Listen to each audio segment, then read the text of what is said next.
At kung pagbabasehan yung mga paghahanda, kahit pala tumama ngayong gabi ang bagyong Ompong at Manalasa, iwanan tayo bukas, mistulong, wala rin tayong mararanasan ng problema.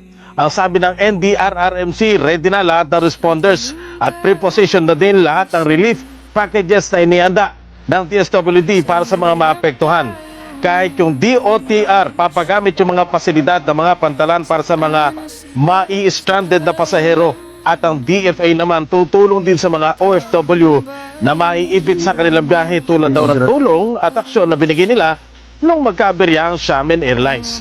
Preemptive evacuation. Dati walang nagpe-preemptive evacuation kung hindi nandiyan na. Personal na inaalam ni Pangulong Rodrigo Duterte ang paghahanda ng pamahalaan sa nalalapit na pananalasa ng Typhoon Ompong.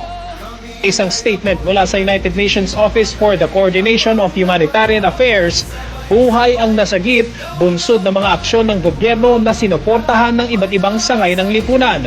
Succeeded in this. It's not because of the government alone, it's because of yung kooperasyon ng taong bayan. I can categorically say we have improved a lot.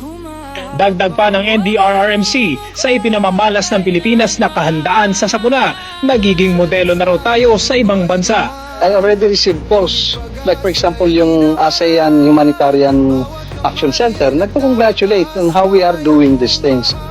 Nais umano ni Pangulong Rodrigo Duterte na gawin ng isang permanenteng departamento ng pamahalaan ang National Disaster Risk Reduction Management Council. Ito ay upang ang NDRRMC na ang mamahala sa paghahanda, prevention at mitigation sa mga natural disasters. Itong sinabi ni Pangulong Duterte sa ginawang situational briefing dito sa PB Camarines Sur.